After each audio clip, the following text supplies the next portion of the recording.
Muito bem, senhores. Sejam todos muito bem-vindos ao Gestão e Growth, podcast da Antescola.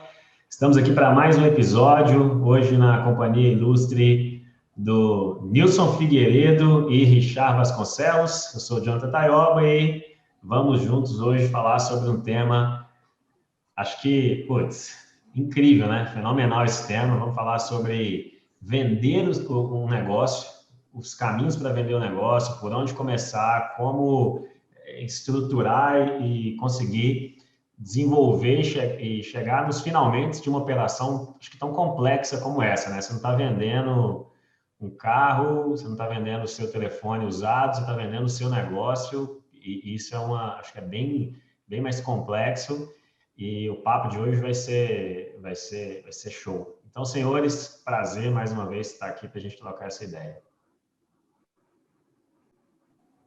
Muito obrigado.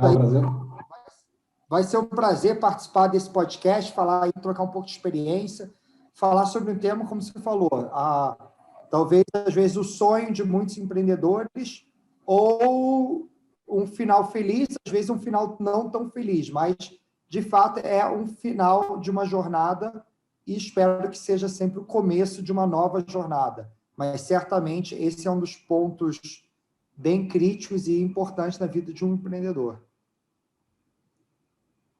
Show. Nilson, dá um oi aí. Isso aí, Taioba. Então, estamos juntos aí mais uma. Acho que esse assunto aí é bem importante e certamente eu sei que é a dúvida de vários empreendedores nossos quando chegam nesse momento, né? Seja para decidir, seja para saber se está no momento certo e ainda que se está, né? Como que eu percebo o valor da empresa, enfim, dá para... Acho que não dá para... Num podcast só, hein, Taioba? Acho que nem dá para botar tanta coisa, mas a gente vai tentar ao máximo aí trazer conhecimento, experiência nesse sentido aí, né? Show. Se for um tema, se a galera curtir, pedir mais, quem sabe a gente produz uma série dando um mergulho profundo aí em algumas dos tópicos, né, que fazem sentido dentro desse assunto aí. Mas, cara, antes da gente entrar no tema, eu já ouvi essa frase algumas vezes, não sei o autor, mas eu queria ver se vocês concordam com isso, assim. Já ouvi pessoas falando que, independente das suas intenções, você sempre tem que preparar o seu negócio para a venda. Todo negócio, ou ele vai morrer, ou ele vai ser vendido. Você está abrindo um negócio, você tem que abrir um negócio pensando em vender ele, independente da sua intenção ou não. Você acha que todo negócio ele deveria ser planejado desde o dia zero para ser vendido? O que vocês pensam disso? Nilson, Richard, qual é a visão de vocês? Diga aí.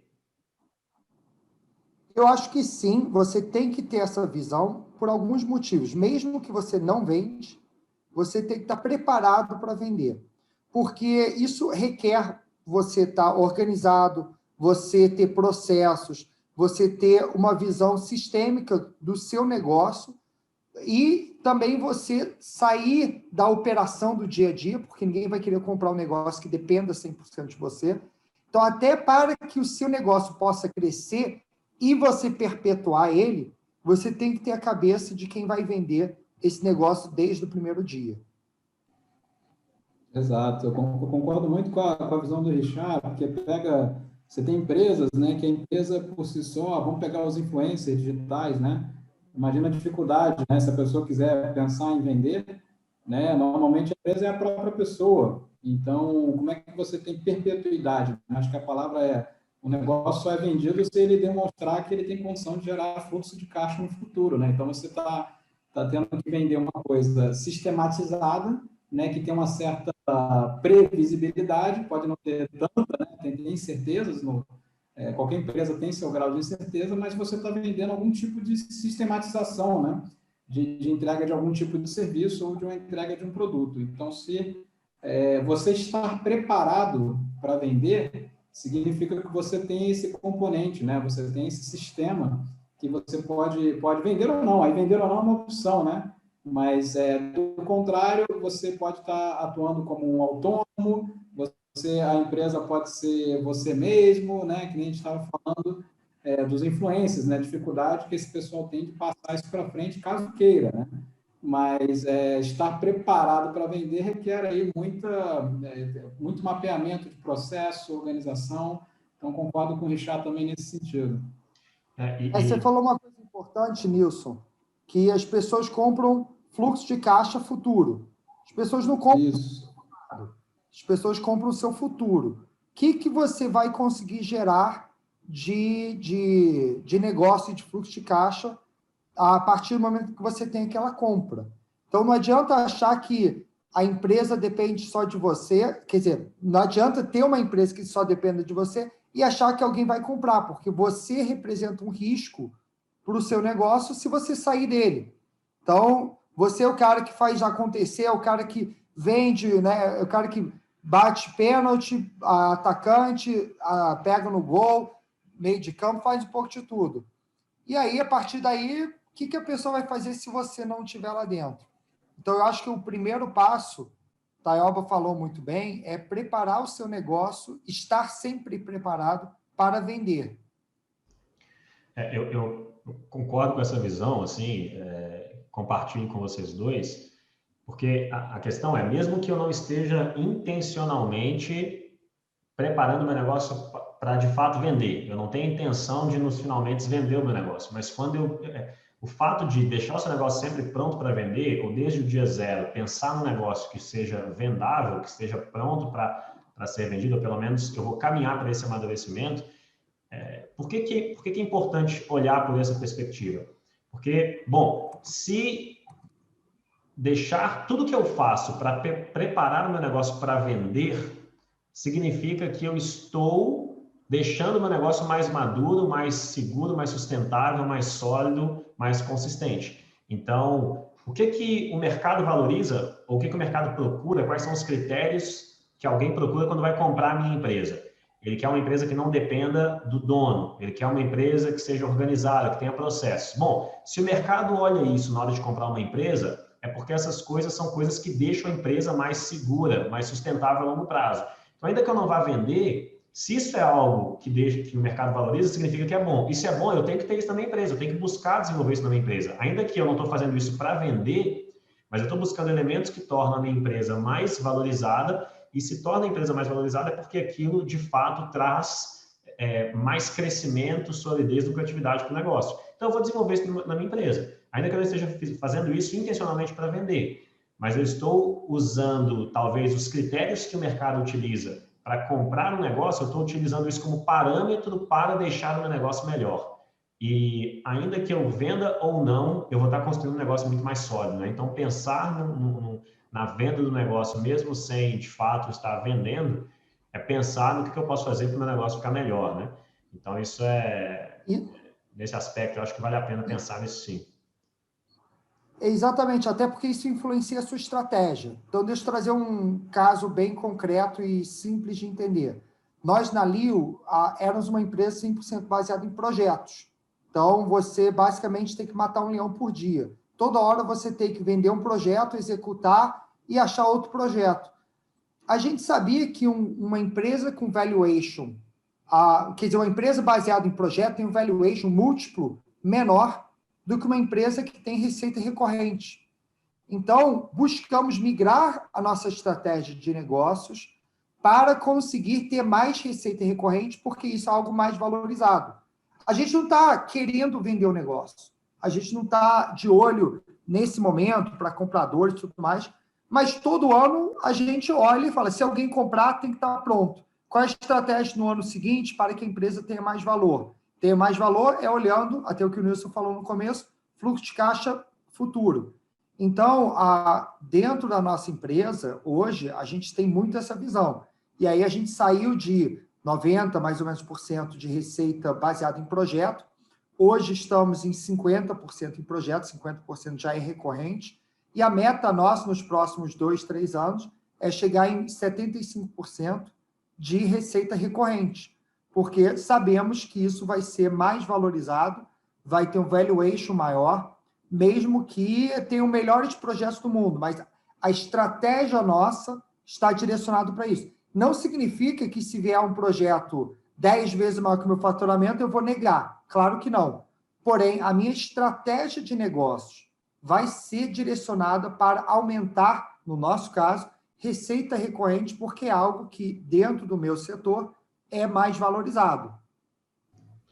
Richard, não, bom ponto. A gente começou a pensar justamente nisso, né? Olhar para o negócio e ver como... interessante isso, você olhar como valorizar mais o negócio, mas sem estar com a intenção de venda, porque tem muita gente que procura fazer isso buscando sempre a venda.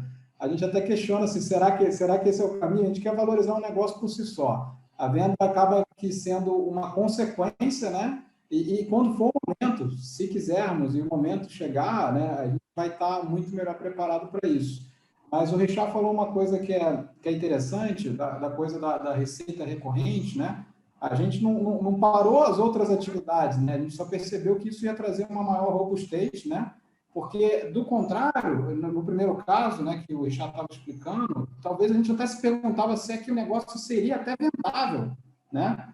Porque se você não tem aquela, como a gente falou dos processos, da questão de sistematizar, você pode ter um negócio que você faça um bom trabalho, que você tenha um reconhecimento de mercado, mas aquilo pode não ser tão sustentável assim no futuro se algumas peças-chave não forem bem fundamentadas, né? Então, a pergunta é até assim, será até que o negócio, por mais bom que ele seja, será até que ele é vendável, né? Também a gente se pergunta isso, né? Será que alguém vai querer comprar isso de fato? Né? Então, isso é uma outra provocação também. Às vezes ele pode gerar receita, ele pode gerar lucro, mas pode ser que não tenha comprador também. É verdade. É verdade. Eu acho que isso passa muito pela frase que você falou, o Richard destacou e eu destaco de novo. Ninguém compra o fluxo de caixa passado, compra o fluxo de caixa futuro. Então, talvez, o que o negócio não vendável? Não é nem sempre um negócio que não fatura. Às vezes ele fatura, tem fluxo de caixa e é lucrativo. Só que o modelo de negócios torna, ainda que ele seja lucrativo, um modelo de negócio que não tem essa lucratividade de forma consistente e previsível. Então, eu não tenho como saber, eu não tenho como olhar para trás e pegar, ok, os últimos 12 meses teve isso aqui. Quem me garante que eu consigo sustentar isso pelos próximos 12 meses? Nada. Então, eu estou comprando um negócio que faturou muito, mas que não tem estrutura para garantir que isso vai acontecer nos próximos 12 meses. Por quê? É projeto, tem que estar sempre vendendo. E se eu não vender? Então, fica muito mais subjetivo. Mas tem o valor da marca e etc., que as pessoas vão continuar comprando porque a gente construiu. Ok, mas é tudo muito subjetivo. Isso impacta no quanto o seu negócio vai valorizar. É claro que a marca tem um valor, é claro que tem várias coisas que contribuem para o valor do negócio, mas tudo isso é muito subjetivo, né? Enquanto se você tiver, vocês deram o exemplo da recorrência, isso traz muito mais previsibilidade e eu consigo sim projetar um fluxo de caixa com muito mais assertividade do que da forma como vocês viam com venda de projeto. Isso me leva à próxima pergunta, o próximo ponto da gente discutir. Vocês falaram aí de o negócio estar organizado, vocês falaram de sair do modelo de projetos para o modelo de recorrência.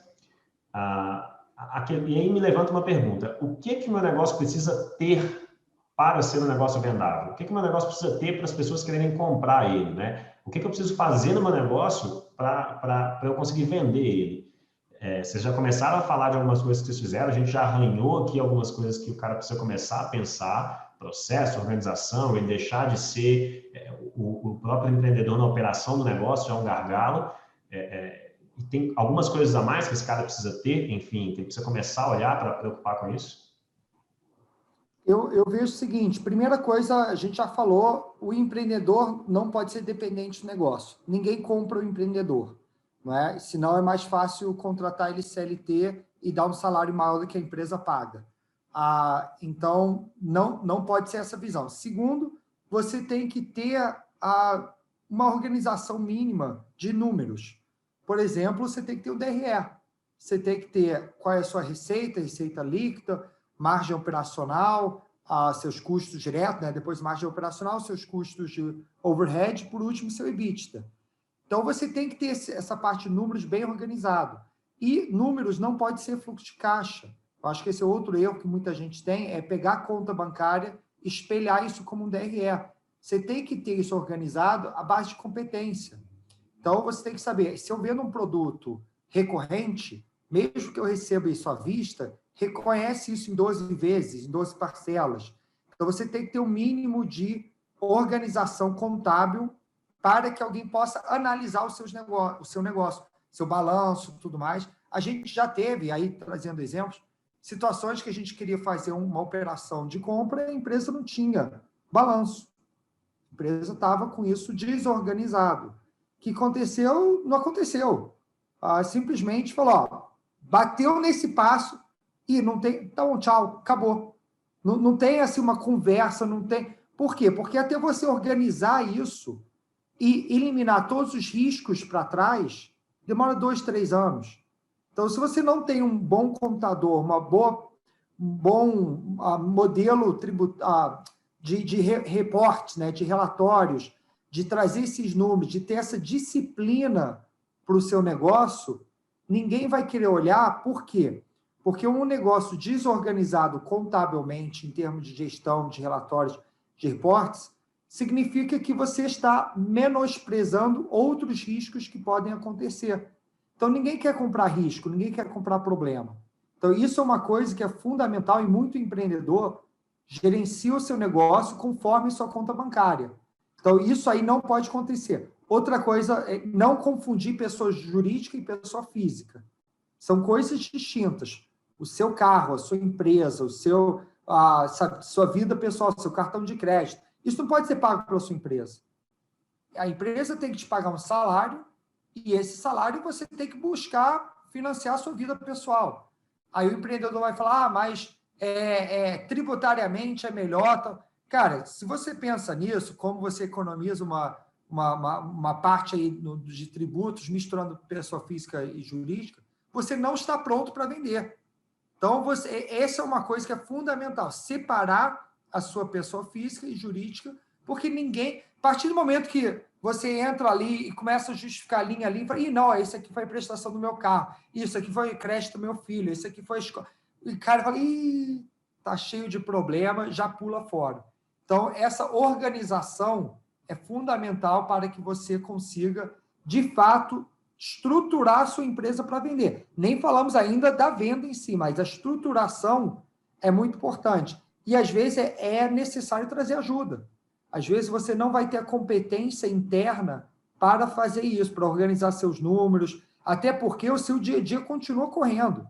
Então, às vezes, você precisa contratar um contador, um financeiro, alguma coisa nesse sentido, para ajudar você a organizar a casa. Quando você tiver a casa organizada, espere alguns meses ainda para que você tenha certeza que a casa está organizada, o sistema está funcionando, e aí você começa a abordar mercado. Porque sem isso, você perde muito valor e perde credibilidade. E, Nilson, do lado da operação do negócio ali, no dia a dia, o que o meu negócio precisa ter de estrutura para ele vender, né? Na execução ali da rotina diária, né? A gente fala de... Porque, de certa forma, qual que é o meu pensamento? Ok, o negócio ele não pode depender do empreendedor. Se eu tenho um modelo de negócio onde eu sou o gargalo, o negócio depende de mim para funcionar, o cara vai comprar minha empresa, eu tenho que ir junto. De certa forma, isso pode acontecer não só com o dono do negócio, mas pode acontecer também com a equipe. Às vezes o cara tem um modelo de negócio onde não depende do empreendedor, mas tem um cara ali dentro que ele é vital, não é um empreendedor, mas é um funcionário que, se tirar ele, também ele é o cabeça da empresa. Então, pode ser, não, meu negócio não depende de mim, minha equipe faz tudo, mas isso não quer dizer que também está... Como é que o cara ajusta aí ou isso realmente não influencia? Se está na mão da equipe, não tem problema, o problema é só o empreendedor. Certamente influencia, Taioba. E aí, pegando um gancho direto ali do que o Richard acabou de comentar, você tem que ter esse sistema praticamente integrado, porque se você é organizado e tem essa diligência com os números, e tem o DRE, e está tudo mapeado, você começa a receber um feedback do teu próprio negócio que acaba se espelhando na operação. Né? O que eu quero dizer com isso? Imagina que você, na operação, você começou a desenhar os processos. Cada processo vai dar uma resposta, né? Você vai vendo a resposta que isso dá. Onde está essa resposta? No teu DRE, na tua margem operacional. Né? E aí você vai adequando, né, melhorias nesse processo, vai tornando ele mais eficiente. E conforme você vai fazendo isso, como é que você tem um feedback de para onde você está indo? né? Então, quase que se você não tiver isso, aquele navio está à deriva, você sem bússola, e aí tudo que você fizer... Por isso que quando a gente chega numa empresa que não tem esses números, não tem essa diligência, vale qualquer coisa. E aí, se vale qualquer coisa, não vale nada. Né? Porque você está usando que medida, né? Qual que é a métrica, para onde está indo, você não sabe. Agora, o que eu gosto do DRE é que ele vai te trazer, né? Assim como ele tira mensalmente fotos, né? Se você vê um conjunto de fotos, você tem uma história, né? Que nem o Richard falou. Você tem que estar ali meses fazendo isso. Você começa a ter um conjunto de fotos e você tem um filme, né? E aí, se você tem um filme, você conta uma história ali. Olha, perceba que quando eu comecei, né, supostamente, né, que ilustrando, a empresa 3 anos atrás, olha como é que ela estava, olha como é que a gente veio vindo, né? Você consegue contar uma história do negócio, né? E por quê? Muito nesse processo de olhar para os resultados, voltar para a operação. E aí você vai processualizando, vai sistematizando a tua operação, e aí você percebe através do DRE e dos resultados qual que é o feedback disso. Então é um processo de melhoria contínua, evolução contínua. Mas se você não está registrando isso, você está perdendo a chance de contar, né, de ter um excelente filme aí depois de alguns meses ou anos, né? Você pode ter um filme muito, muito, muito interessante aí para compartilhar. A gente falou bastante que as empresas compram o seu futuro e não o passado, mas agora a gente está falando do passado. Por quê? Porque a venda da sua empresa é um storytelling, é uma capacidade sua de contar histórias. E a melhor forma de você vender o futuro é mostrando consistência do passado.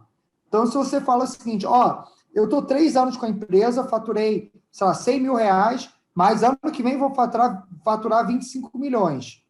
Cara, calma aí. Você nunca faturou isso? Como que você vai, sabe? Você não tem uma consistência para contar essa história, a não ser que tenha um elemento aí faltando. Mas é importante você fazer isso, apesar da venda ser o futuro, mas a sua capacidade de olhar para o passado vai ser determinante para que você tenha credibilidade no seu storytelling e na sua capacidade de contar e fazer essa venda acontecer. Show, show. Esse é o famoso track record, né? Você precisa ter o track record, você precisa ter essa consistência. Aquela história, né? Se você for fazer uma cirurgia, né? Você prefere fazer com alguém que só fez uma cirurgia ou com um médico que tem um histórico, né? Um cirurgião que tem um histórico de diversas cirurgias bem feitas, né? Então, a chance de você estar organizado é você poder contar toda essa tua consistência, né? Porque também tem, o que a gente já falou é muito importante, tem um storytelling aí, né? Então, você vai vender essa história sua do teu negócio para alguém, né? E qual que é a história que você vai contar? Se você já começa, não tem um número, não tem um processo, não sei quem vai querer continuar ouvindo, né? Show, show. Agora é o seguinte, quais são os sinais ou fatos que me dizem que está na hora de eu vender o meu negócio? Tem esses sinais, assim? Tem alguma coisa que eu olho para o meu negócio e falo, cara, está na hora de vender o meu negócio, assim? Além do fato de eu olhar e ver que está tudo pronto para vender, isso não significa que eu queira vender o meu negócio. Por exemplo, o negócio de vocês hoje, vocês estão desenhando ele, vocês já pensam nisso sempre, né? Não tem uma intenção clara de venda, mas o negócio de vocês tem toda uma estrutura preparada. Ali eu tenho um negócio todo preparado, e o empreendedor pode formatar o negócio dele para deixar o negócio dele muito bem preparado. Agora, isso não significa que está na hora de vender, não significa que ele precise vender o negócio só porque ele está pronto para vender. Talvez tenha alguns sinais que indiquem, olhando para a própria empresa, olhando para o mercado em si, olhando para coisas externas, internas. Tem isso aí? O cara consegue saber que está na hora de vender o negócio dele? Uma vez eu ouvi uma frase que eu gosto muito, é que eu estou sempre preparado para vender o meu negócio, só tem que achar alguém que goste do meu negócio mais do que eu. E aí, isso, né, se tem um cara que está muito disposto, está adorando o meu negócio, tal, e está disposto a pagar o preço, eu sempre estou pronto para vender. Mas eu acho que a venda é muito particular e vai depender muito da sua cabeça, do seu momento, da sua necessidade. Só dando alguns exemplos. Às vezes, você vai vender por falta de dinheiro. Então, você está sem grana, não consegue reinvestir, precisa fazer a venda. Eu já vendi um negócio por falta de crescimento. Eu vi que o negócio não ia crescer. O mercado era um oceano vermelho, não tinha como crescer, e eu achava importante sair naquele momento porque o futuro era pior. Então, um outro exemplo. Outra coisa, às vezes, é falta de tesão. Você não está mais afim, você quer fazer outra coisa, você quer dedicar mais tempo com sua família, quer, enfim, se mudar, quer trocar de vida. Então, esse é outro motivo. Às vezes, falta de foco. Você está com 5, 6 iniciativas acontecendo ao mesmo tempo e não tem tempo de focar em um dos negócios. Então, é melhor você vender ele. Às vezes, uma mudança do mercado. O mercado está indo para um lado que você não tem capacidade de acompanhar. Falta de sucessão. Então, você já está numa certa idade, você está precisando pensar no futuro, seus filhos não querem, você não tem sucessor, melhor vender, realizar aquilo e transformar aquilo ali em liquidez para que a sua família possa usufruir isso. Então, tem vários motivos. O motivo sempre será particular, seu, e quando você estiver pronto, você tem que agir. O que não dá é ficar em cima do muro.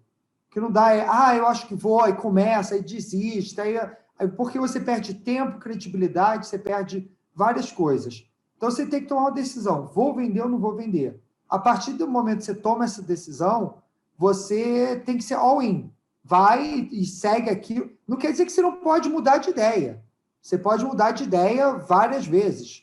Não é? Então, vou até trazer um exemplo que isso aconteceu na minha vida. O meu avô, as pessoas conhecem, foi fundador da Estácio, e tinha um momento, em 2005, que ele queria vender.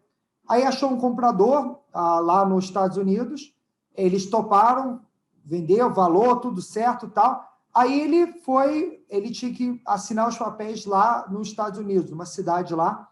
E aí ele pegou o primeiro voo para Miami, aí, para pegar o segundo voo, ele perdeu de propósito.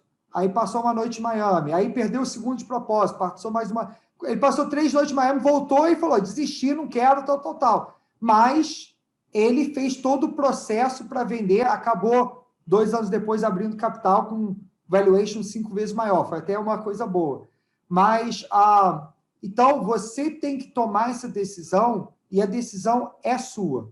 Como empreendedor, tem decisões que você tem que tomar que não consegue delegar para os seus funcionários, para sua esposa, seu marido, seus filhos, tá? A decisão é sua e você tem que bater no peito e falar, vou a fundo nisso ou não vou e vou buscar uma outra alternativa. Show. Então, bom, a gente vendo os passos, né? Inclusive, até antes disso, é interessante porque você falou que tem vários motivos que podem levar o cara a vender. E você nunca sabe, ou pelo menos em alguns deles, eles podem te pegar desprevenido, né? A falta de dinheiro, por exemplo, ou um coronavírus da vida, pode colocar o seu negócio numa situação onde você precisa vender ele, porque você não estava preparado para aquilo, enfim, a própria falta de dinheiro, né? Preparar um negócio para vender leva tempo, até porque o valor do seu negócio, vocês falaram algo aí que o cara compra o futuro, mas você consegue defender o futuro baseado no histórico passado. A capacidade de futuro está muito no que você já tem de histórico passado, né? Então você fala, vou faturar 25 milhões, tá? Me mostra quanto você faturou no passado. Isso diz você tem capacidade de faturar esses 25 milhões mesmo que você está projetando.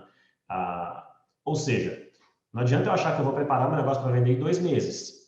E daqui a 2 meses ele está pronto para vender. É um negócio que leva tempo para vir, né?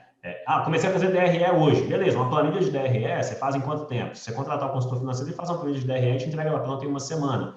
Só que, ok, ela não vai pegar todo o seu histórico dos últimos 2, 3, 4 anos. Então, o que eu estou querendo chegar? Que preparar um negócio para vender não é algo que você faz a toque de caixa, é algo que leva tempo e você nunca sabe quando vai acontecer um corona, alguma coisa que pode levar você a precisar de dinheiro ou uma oportunidade que faça com que você tenha que vender aquilo rapidamente. Então, seu negócio sempre precisa estar pronto para vender, caso seja necessário vendê-lo imediatamente, né? E já que é um negócio que leva tempo, você tem que começar a preocupar com isso agora. O exemplo que você falou, vamos começar a fazer um DRE agora. O problema do produzir o DRE agora, você até tira foto do passado. Só que o DRE, como o Nilson falou, é só bússola. É o momento onde você vai espremer os números para que você consiga tomar decisões melhores na sua empresa para que tenha um resultado financeiro melhor. Não é? A gente brinca lá na empresa que se você torturar muitos números, eles vão falar qualquer coisa. Você pode sabe, espremer números, joga uma coisa, joga para investimento, joga, deprecia, tal, para ter uma foto bacaninha. Só que a questão é que o DRE ajuda você no processo de tomada de decisão, esse é um ponto. E segundo ponto, a própria empresa que for comprar, ela vai fazer uma análise profunda naqueles números e se você criou o DRE ontem, mesmo que seja nos últimos 2 anos, ela não foi sua bússola, vai ter vários momentos de tomar de decisões erradas que vai estar sendo demonstrado no DRE. Aí você vai falar, mas calma aí, em outubro do ano passado você caiu margem de 5% e mesmo assim você contratou 4 pessoas, por quê? Aí, opa, eu não sabia que a minha margem reduziu e eu achava que... Aí seu processo de tomada de decisão começa a ser questionado.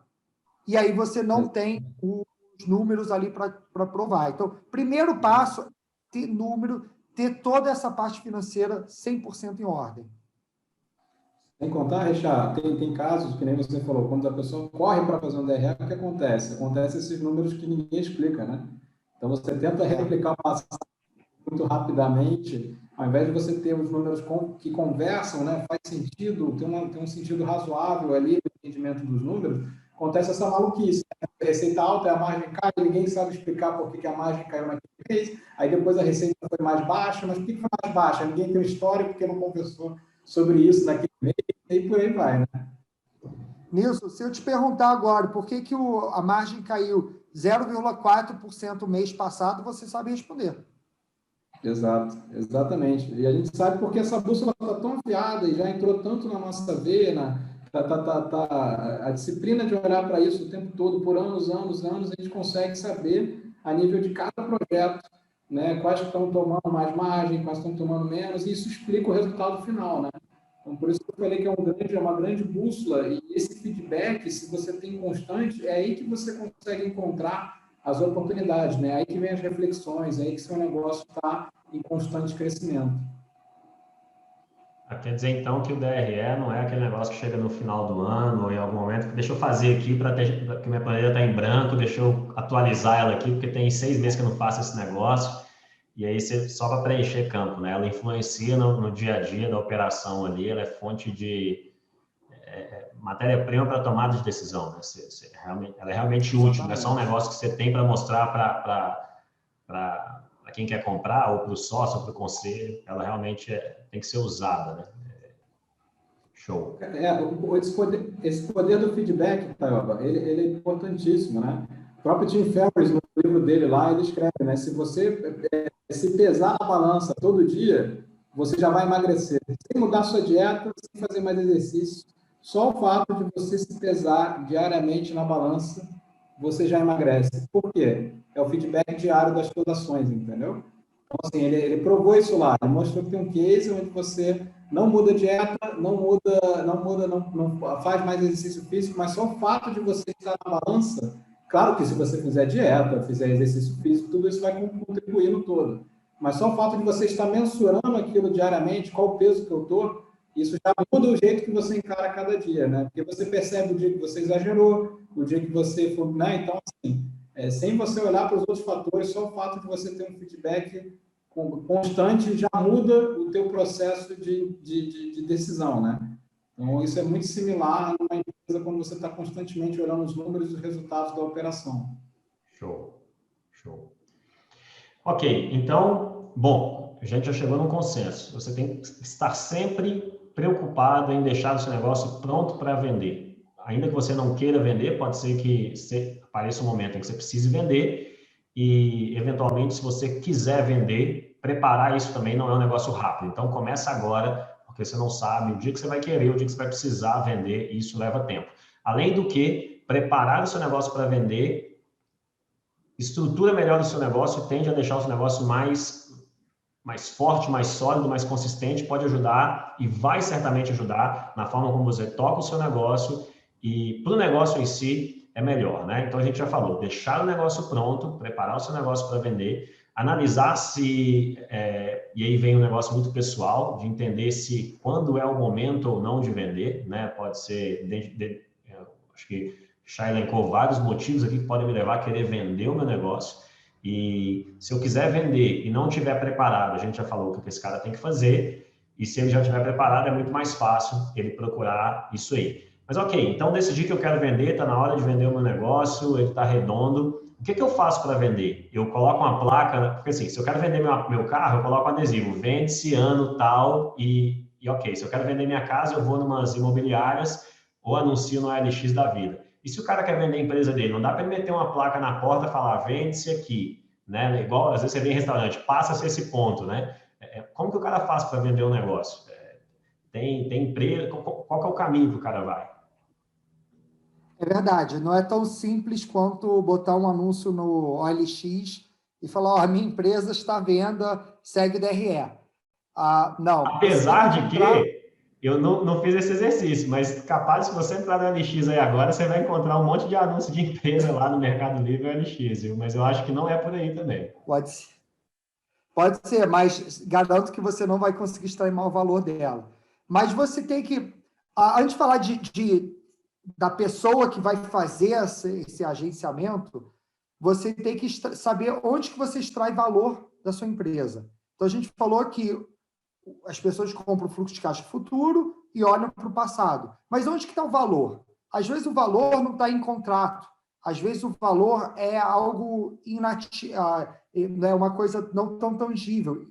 Então, às vezes, seu valor está em propriedade intelectual, está em uma capacidade de penetração de mercado, ou você criou um modelo que é facilmente replicável em outros mercados e o valor está justamente no seu processo. Então, você tem que enxergar onde está o valor do seu negócio.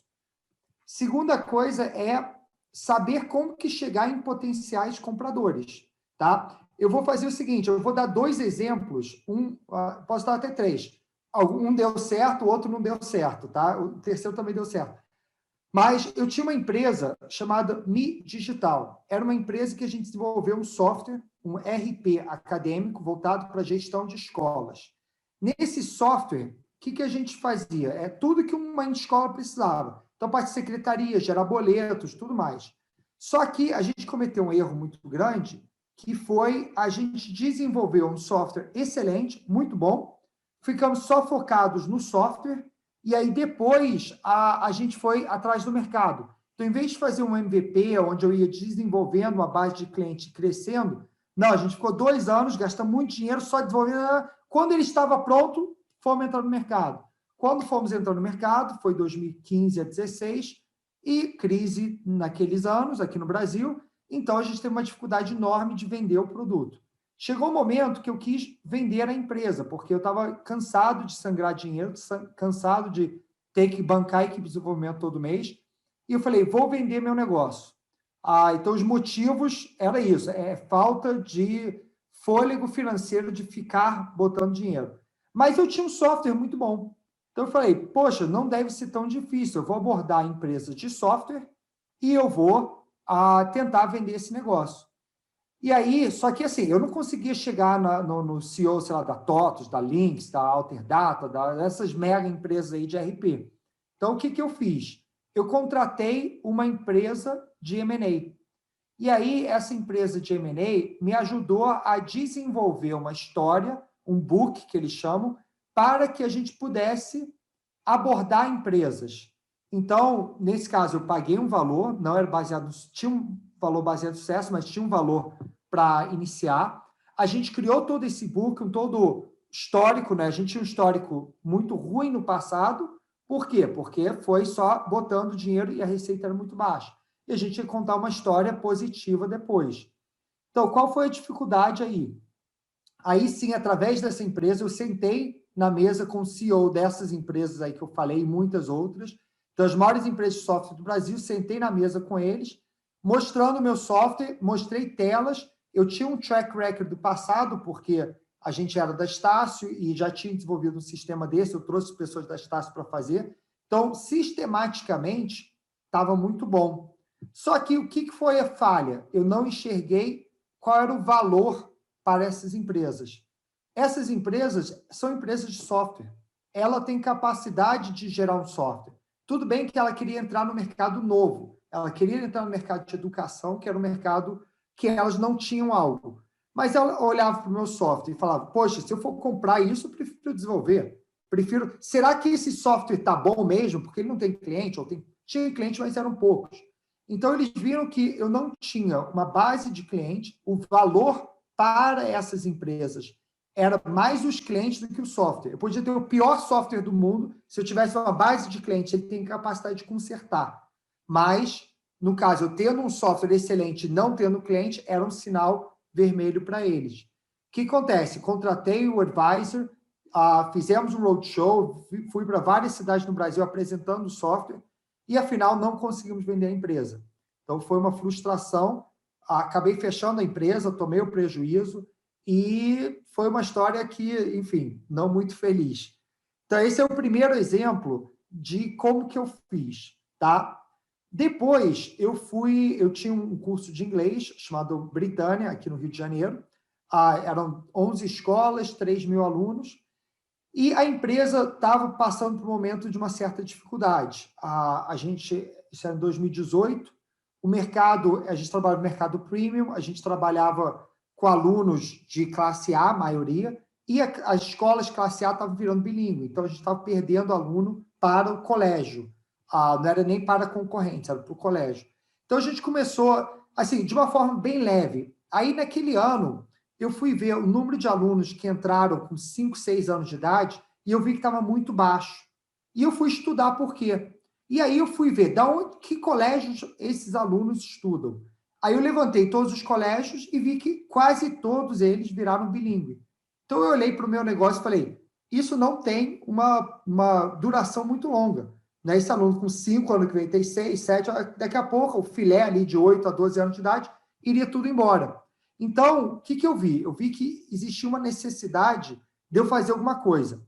Aí eu fiz um curso em Wharton, nos Estados Unidos, e aí eu ouvi uma frase de um professor que me marcou muito, que ele falou que mercados que não crescem gera guerra de preço.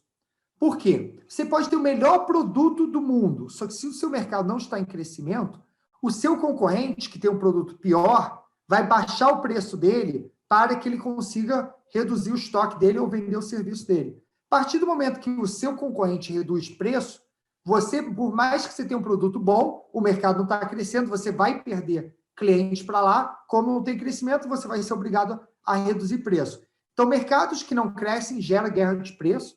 E eu, a partir do momento que eu vi essa frase, somado aos dados que eu vi, que o número de alunos de 5, 6 anos de idade tinha caído, eu falei, eu estou entrando no mercado de um oceano vermelho, vai ter uma guerra de preço, não tem crescimento muito grande no mercado para o meu porte de empresa. Claro que as empresas gigantes, né, conseguem, mas era uma média empresa, não ia conseguir. Então, eu falei, tomei a decisão naquele dia, preciso vender o meu negócio. Liguei para o meu pai, falei, pai, eu vou vender meu negócio, ele me apoiou. E aí eu falei, ok, como que eu faço para vender? Aí eu queria vender rápido. Então eu falei, eu já vivenciei um histórico de contratar uma empresa de M&A, de fazer tudo isso, criar todo esse storytelling, gastar dinheiro e não dar certo. Deixa eu tentar algo diferente. O que eu fiz? Eu liguei para todos os meus concorrentes. Liguei diretamente para o CEO e saí falando 1 a 1, marcando reunião, tal. E aí eu contei uma história para todo mundo, falando, a gente está sendo abordado, tal, eu quero saber, você tem interesse, a gente vai chamar tais players aqui e tal. Aí eu não posso detalhar muito a história, mas acabou que eu consegui trazer alguns players para a mesa, então tudo individualmente, ligando, pedindo contato de um, outro, tal. Só que qual era o problema? O meu DRE mostrava algo negativo, a história era muito ruim. Então, eu precisava fazer o quê? Ver o que tinha valor no meu negócio. O meu negócio em si, como a lucratividade era pequena, não tinha tanto valor. Mas eu consegui identificar que tinha algo que tinha valor, que era a base de alunos, a base de clientes. Então, a gente estruturou um negócio que não era olhando para a empresa, o CNPJ mãe, era muito voltado para o ativo maior, que eram os contratos. Então, a gente conseguiu estruturar uma venda que foi para uma empresa, onde a gente trouxe esse modelo e não ele comprar porteira fechada. Não, a gente fez uma transição e aí a gente foi mudando os contratos para ele, e aí, a partir do momento que a gente teve esse sucesso, a gente conseguiu sair do negócio. Então, esse é um outro exemplo de sucesso, que deu certo, enfim, a gente conseguiu sair. Os dois saíram satisfeitos, porque ele teve a garantia dos clientes e eu consegui realizar o negócio. E não precisei contratar um M&A, porque eu saí ligando para todo mundo. Só que, assim, uma coisa você tem que ter, primeiro, cara de pau, segundo, sangue frio. Porque todo mundo vai desvalorizar você e você tem que ter essa capacidade de storytelling, de contar, de valorizar, de tomar riscos, falar, o outro já ofereceu algo melhor. Aí vem uma proposta, você sabe que é a melhor proposta que você tem na mesa. Você recusa porque você fala, não, essa proposta eu não consigo porque eu tenho uma proposta melhor. E você vai blefando, não pode blefar demais, porque senão você pode perder o negócio.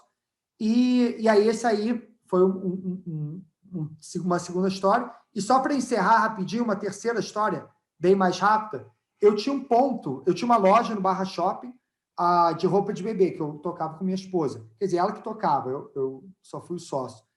E aí a gente queria vender o ponto, queria vender a loja, mas obviamente não ia conseguir, a loja estava dando prejuízo, e aí a gente foi tentar vender o ponto. Mas a gente sabia que o shopping, quem quer entrar em shopping, o shopping fala, você tem um ativo que é o ponto. Mentira, o shopping faz de tudo para não vender o ponto, quebrar você e você entregar o ponto sem nenhum valor agregado. É isso que ele tenta. Então, o que eu fiz? Eu botei o ponto à venda, aí deixei a venda e fui tocando. Ficamos mais de 1 ano à venda. Chegou no momento que estava começando a ficar apertado, tal, eu falei, não, eu preciso sair. Aí eu fui um pouco malandro. Eu vi que o shopping eles abriram um empreendimento residencial em Miami. Aí eu falei pro vendedor lá, o corretor, né, que era o mesmo corretor lá de Miami, era o corretor do shopping. Falei, cara, eu estou interessado nesse seu imóvel em Miami, deixa eu ver, tal. Fui lá, tal, a gente tem outros negócios nos Estados Unidos. E aí eu convenci ele que eu estava muito interessado na coisa. Aí eu falei, a única coisa é o seguinte, para eu dar uma entrada, eu preciso vender minha loja. O dinheiro está lá. Então, aí pode ser que eticamente não foi a melhor forma, mas, de fato, ele acabou conseguindo um comprador. Eu não comprei imóvel, porque realmente não estava interessado, mas eu ficava com a consciência limpa, porque eu sabia que ele estava fazendo o contrário comigo. Ele queria drenar toda a minha energia para eu entregar o ponto a custo zero. Então, resumo da ópera, né? 3 histórias completamente diferentes. Resumo você tem que achar um meio para isso. Pode ser contratando alguém, você ligando, você vai ter que achar a forma de vender o seu negócio. Eu fiquei com a impressão que é tipo assim, dá seus pulos, né? Dá seus pulos, inventa e resolve. É tipo isso que você está dizendo. O fato é o seguinte, não é botar uma placa e você só falar com meia dúzia de amigos não vai acontecer. Corre atrás, vai para o mercado, bota as caras, sai conversando com todo mundo. Aí você pode falar, mas pessoas vão saber que eu estou à venda. É melhor que saibam do que não saibam, né? Porque se ninguém souber, você não vende.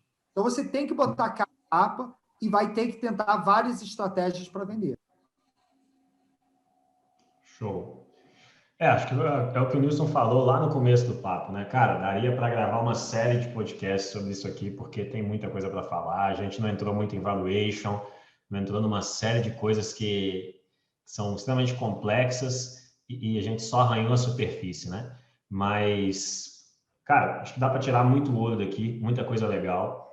E fica aí, se a galera curtir, quem está assistindo aí pelo YouTube ou ouvindo o podcast, se você curtir esse tema, quiser que a gente aprofunde mais sobre isso, enfim, dar um mergulho profundo em algumas partes do que a gente falou aqui, acho que tem muita coisa que dá para falar ainda, e é só pedir que a gente volte a falar sobre isso, tá? Mas, pessoal, muito massa. Nilson, valeu demais aí por contribuir com a experiência sua. Richard também, valeu demais. E o meu papel aqui foi mais entrar como empreendedor e tentar extrair de vocês esse valor aí, tentar jogar o jogo do cara que está tentando vender e buscar extrair a experiência de vocês isso aí. Então, foi muito massa ouvir e sair daqui aprendendo muita coisa também. Valeu demais e é isso aí. Até o próximo podcast, até o próximo episódio do nosso Gestão e Growth. Tá ótimo, pessoal. Agora, gestão, growth e também vender, né? Esse é um pouco o objetivo desse podcast. Muito obrigado. Quem quiser pode seguir aí nas redes sociais, tem muito conteúdo bacana aí para vocês curtirem e aprenderem cada vez mais. Obrigado e até a próxima edição desse nosso podcast. Obrigado, pessoal. Obrigado, Taioba. Valeu, Richard. Foi um prazer aí mais uma vez. Até o próximo aí, pessoal. Um abraço. Falou!